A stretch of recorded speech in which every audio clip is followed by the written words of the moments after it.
खुलुमबाय बे समाव बडलेण्ड इंखं टेलिभिजननि स्टुडिय'आव आंनि हा ब्रह्म। खुलुमबाय आं ज्योति बसुमतारी। दिनैनि गाहाय रादाबफोराव दङ।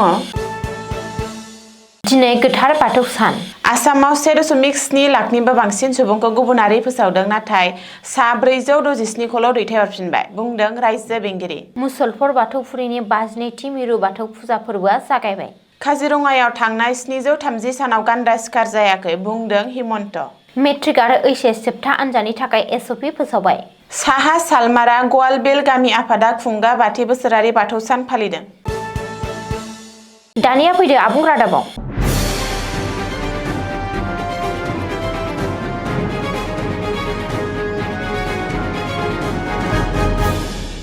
दिनै गोथार बाथौ सान एबा बाथौ फुजा। आसाम आरो सा सानजा ओनसोलनि देरसिन ट्राइबेल हारि बर' एबा कसारी हारिनि गोथार सानानो बाथौ सान एबा बाथौ फुजा। मख'नो गोनांदि माघ दाननि नैथि मंगलबारखौ बर' हारिनि गोथार सान एबा बाथौ सान महरै फालिनाय जायो। दिनैनि बे गोथार सानाव बर' हारिनि बाथौ धोरोम सिबियारिफोरा रंजा बाजायै दोरोङारि बाथौ फुजा फालिदों। बाथौ धोरोमा बर' हारिनि गुदि धोरोम। बर'फोरा आजै आजौनिफ्रायनो सिजौ गुदियाव आलारि बाथि फोजोंनानै बोराइ बाथौखौ फुजिबोदों। गोदोनि समाव सिजौ गुदियाव दाउ फारौ बोलि होना आरो दाउदै होनानै बाथौ फुजा होनाय जायोमोन आरो फुजियोमोन। नाथाय समजों लोगोसे बाथौ धोरोमनि सिबिनायाव माखासे नेमखान्थिखौ सोलायबाय। दाउ फारौ बोलि होनायनि सोलाय बिबार आरो प्रसाद बावनानै बाथौ फुजा होनाय जासै। अब्लाबो ओनसोल लायै ओनसोल दासिमबो बोलि होनाय आसारखान्थिया सोलिगासिनो दं। मख'नो गोनांदि माघ दाननि नैथि मंगलबार एबा गोथार बाथौ सानखौ आसाम सोरखारनि केलेन्डारावबो बन्दनि सान महरै थिसननाय जाबाय। आसामाव गासै 1,70,000 सुबुंफोरखौ गुबुनारि होननानै सिनायथिदों आरो फोसावनाय जादों। बेनिनो सा 467 सुबुंफोरखौल' दैथायहरफिनबाय। बे बाथ्राखौ बुंदों आसामनि रायजो बेंगिरि लक्ष्मण प्रसाद आचार्यआ। समबारखालि सुबुंखान्थि सान फालिनाय हाबाफारियाव फिरफिला उरायहोनानै गावनि बिबुंथियाव रायजो बेंगिरिया बुङोदि आसामाव गासै 1,70,000 सुबुंफोरखौ गुबुनारि होननानै सिनायथिदों आरो फोसावनाय जादों, नाथाय सा 467 सुबुंफोरखौल' गावसोरनि हादराव दैथायहरफिनबाय। बबेखानि थांनाय बोसोरनि 3 अक्ट'बर खालारसिम सन्देह गोनां सुबुंफोरनि खमैबो 4,35,000 केसफोरखौ फरेनार्स ट्रिब्युनेलाव दैथायहरनाय जादों। बेफोरनि गेजेराव 3,50,000निबो बांसिन केसफोरखौ फोजोबनाय जाबाय, जायनि जाहोनाव 1,70,000 सुबुंफोरखौ आयेन बेरेखा गुबुनारि होनना फोसावनाय जादों होननानैबो रायजो बेंगिरिया बुंदों। दासान्दि खासा श्रीभूमि, धुबरी आरो खोला सालमारा जिल्लानि भारत बांलादेश सीमायाव बिएसएफ आरो पुलिस बिफाननि जुथायै गं 14 सीमा आउटपस्ट आरो गं 14 पेट्रलिं पस्टफोरा सोलिगासिनो दं होननानैबो रायजो बेंगिरि लक्ष्मण प्रसाद आचार्यआ गावनि बिबुंथियाव बुंदों।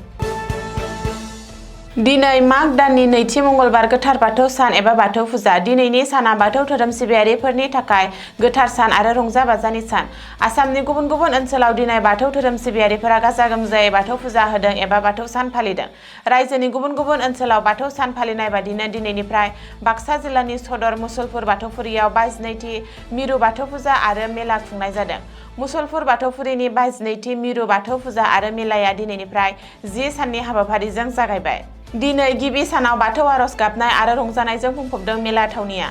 ओनसोलनि गं 12 गामिया जुथायै खुंनाय बाथौ फुजा मेलायाव गं 12 गामिनि गाहायफोरा गावबा गाव गामिनि फिरफिला बिरहोयो। लोगोसे मेलानि गाहाय हाबग्रा दरखं, फालांगियारि मेलानि दरखं, मन्दिरनि दरखंखौ बेखेवनाय जायो। मख'नो गोनांदि गोजोन गोरोबलायनाय आरो बिदा फंबाय सानस्रिजों खुंजानाय बे बाथौ फुजा आरो मेलायाव रायजो राजाफोरनि हेफाजाब मोनगोन होननानै फालिथाय कमिटिया मिजिंथिदों। आसामनि मुंदांखा world heritage site Kaziranga national पार्कआव थांनाय 730 सानाव गान्दा सिखार जायाखै। दिनै बे बाथ्राखौ बुंदों गिबि मन्थ्रि डक्टर हिमन्त बिश्व शर्माया। मख'नो गोनांदि गिबि मन्थ्रिया दिनै मोनसे गेदेर कनफारेन्स माइलस्टोन गायसननो हानायनि बाथ्रा बुंनानै थांनाय 730 सानाव काजिरङायाव जेबो रोखोमनि गान्दा सिखार खालामनाय जाथाया जायाखै आरो सोराङाव फैयाखै होननानै बुंदों। बबेखानि बे जाफुंसारनाया हाग्रा बिफाननि मावफारियाफोरनि नोजोर होनाय, बेंनाय आरो नांथाबनायनि बिदिन्थि होननानै गिबि मन्थ्रिया ससियेल मिडिया एक्सआव लिरदों। मख'नो गोनांदि काजिरङा नेशनेल पार्कखौ मुंदांखा गं थसेयारि गान्दानि न' एबा खुलि होननानै मिथिनो हानाय जायो। काजिरङाया जोंनि गोग्गानायनि मोनसे जौगाफुनाय नेरसोन होननानैबो गिबि मन्थ्रिया ससियेल मिडियायाव लिरदों। मेट्रिक आरो एचएस जोबथा आनजाद लिरनो गोनां फरायसाफोरनि थाखाय गेदेर खौरां। रायजोनि लाख लाख मेट्रिक आरो एचएस आनजाद लिरनो गोनां फरायसाफोरनि थाखाय माखासे गोनांथार नेमखान्थि फोसावदों। मोनसे मोननै नङा मोन 35 नेमखान्थि एबा गाइडलाइननि एसअपि जारि खालामदों सोलोंथाइ बिफाना। बे गासैबो नेमखान्थिखौ मेट्रिक आरो एचएस जोबथा आनजाद लिरनो गोनां फरायसाफोरजों लोगोसे आनजाद नायगिरिगिरिफोराबो मानिथारनांगोन। सोंथि बिलाइ लिक जानाय बायदि जाथायखौ होबथानो थाखाय Assam state school education board सुंद'यै ASSEB बे राहाफोरखौ लादों। मख'नो गोनांदि मा नेमखान्थिनि गेजेरजों फरायसाफोरा मेट्रिक आरो एचएस जोबथा आनजादाव जिरायनो हागोन बेखौ एसअपिआव रोखायै मख'नाय जादों। फोसावथाइ बादियै सोरखारि फरायसालिनि अनगायै बे सोरखारि एबा निजायारि फरायसालियाव खुंनाय जानाय नङा मेट्रिक आरो एचएस जोबथा आनजादाव जिरायनायनि सिगां गासैबो आनजाद होगिरिफोरखौ फारि फारियै सिग्रोमनाय जागोन। आनजादसालिनि गासैबो खथायाव सीसीटीवी केमेरा लागायथारनांगोन। सोंथि बिलाइ आरो फिननाय बिलाइ बेखेवनाय खथायावबो थागोन सीसीटीवी केमेरा। आनजादसालियाव हाबनायनि गाहाय गेट आरो खामसालियावबो थागोन सीसीटीवी केमेरानि राहा।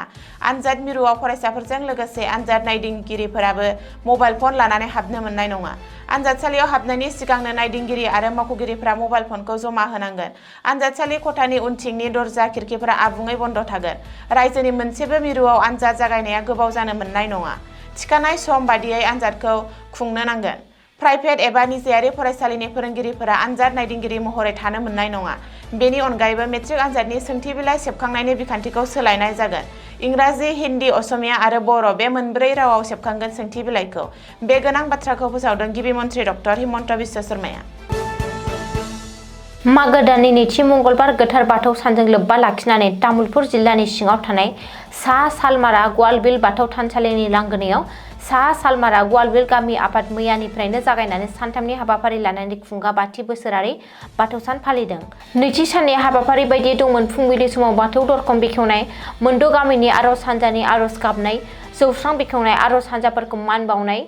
जोबथा हाबाफारियानो जाबाय फुंबिलि समाव माइनाव बरायनाय, धोरोमारि फिरफिला बिरहोनाय, आर'ज गाबनाय हाबाफारि, बैसोगोराफोरखौ सुबुंफोरखौ मान बावनाय, धोरोमारि सावराय मेल आरो मोसानाय बादायलायनाय हाबाफारिजों मेहेरगोनां नाङै खुंनो लायो। दिनैनि रादाबा एसेनोसै। गोजोन्थों। गोजोन्थों।